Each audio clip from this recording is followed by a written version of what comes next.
Everyone, just wanted to hop on here just because I had an epiphany that hopefully can help someone else out. So you guys gotta come along with me while I run some errands. So I have been, a little backstory, I've been in therapy for the last month and a half or so for a lot of mental health stuff that has happened when you work at a bank, and have been through 5 robberies and a bomb threat.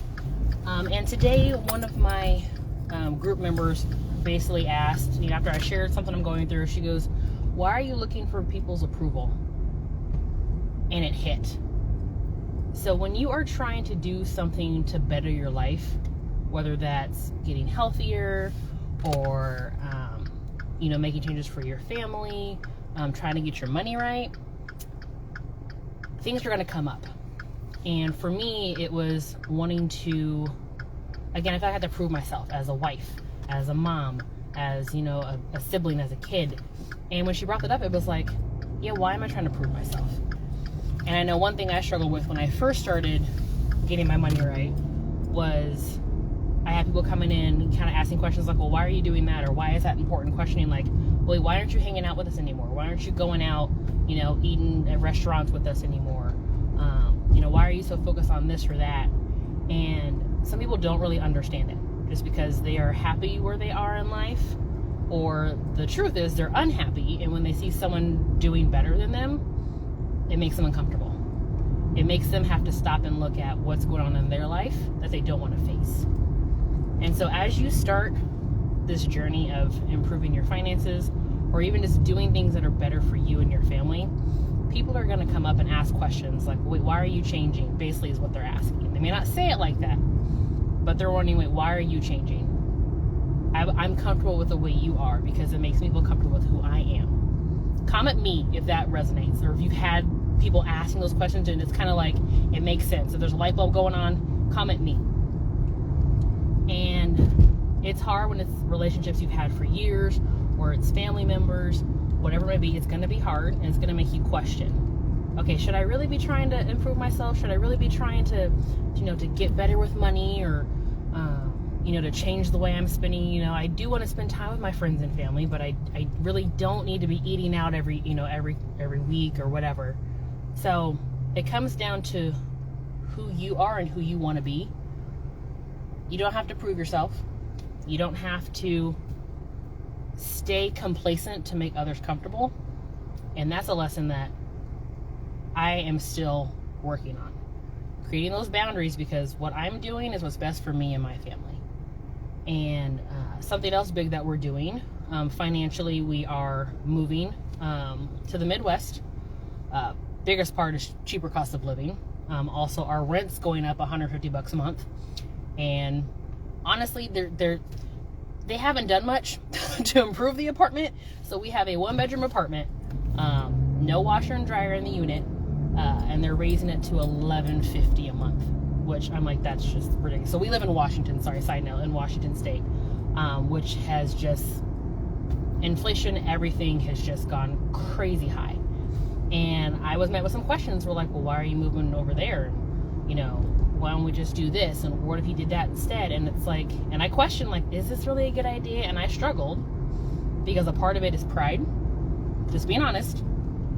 I moved out finally, and I think I was about 26, because I moved back home after college, and then was waiting to get like a full-time job. I was part-time for so long, and finally got to be full-time, and finally moved out on my own. And so I was on my own for about 6 or 7 years before I got married.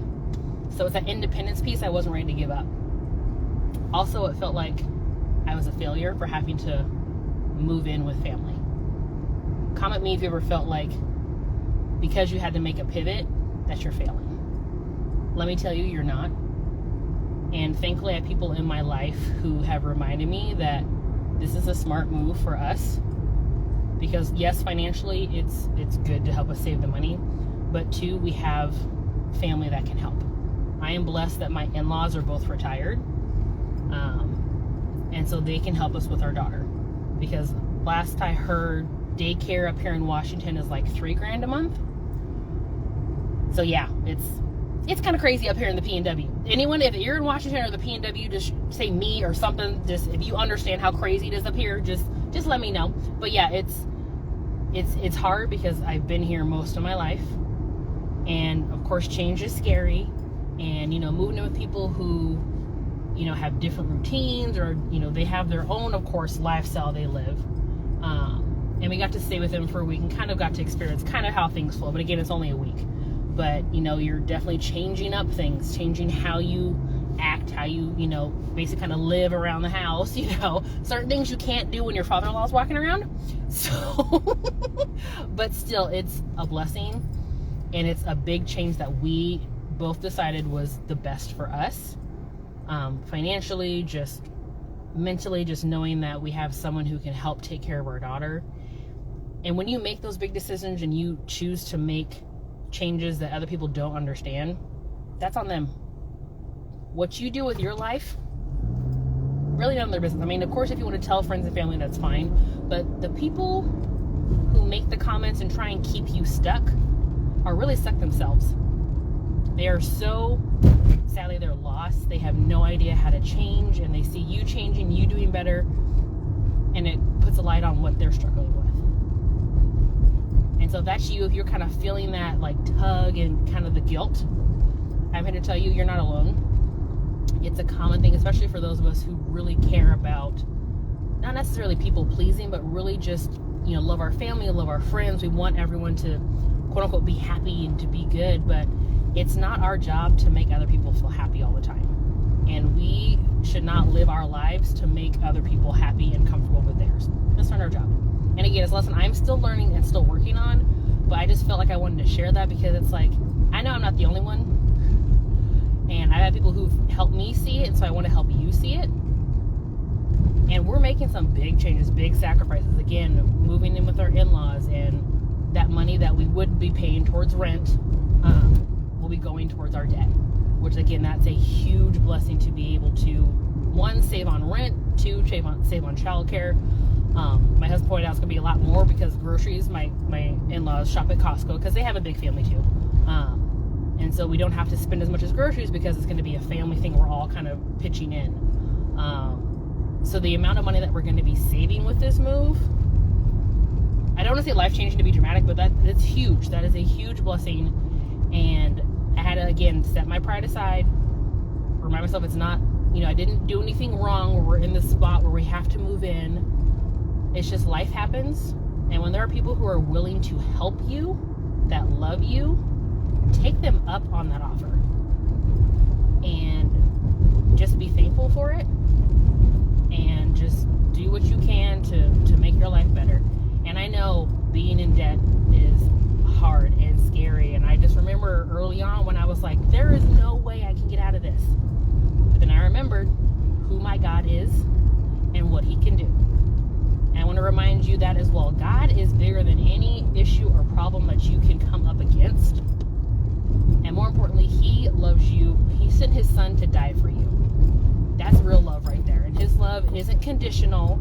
It doesn't matter if you decide to change, for the better, to improve yourself, or if you fall, you fall down and you mess up. He doesn't care.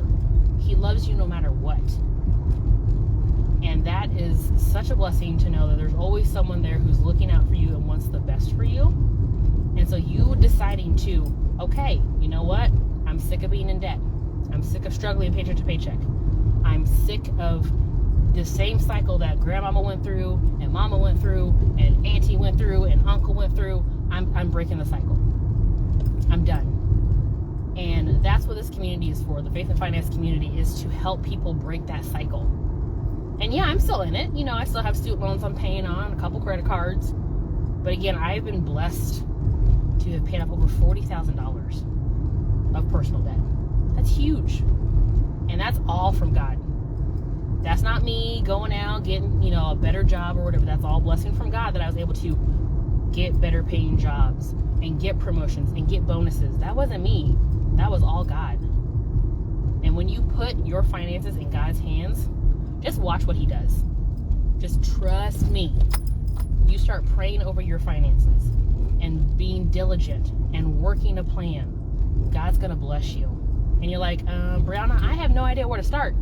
I don't have a plan. Like, I can pray. I got that down. But what do I do now? I got you. Comment the word break and I'll send you something to help you get started. Because I remember what it was like, feeling like I like there's so much. I don't know what to do. I don't know. I have no idea where to begin. But again, I had to start with prayer.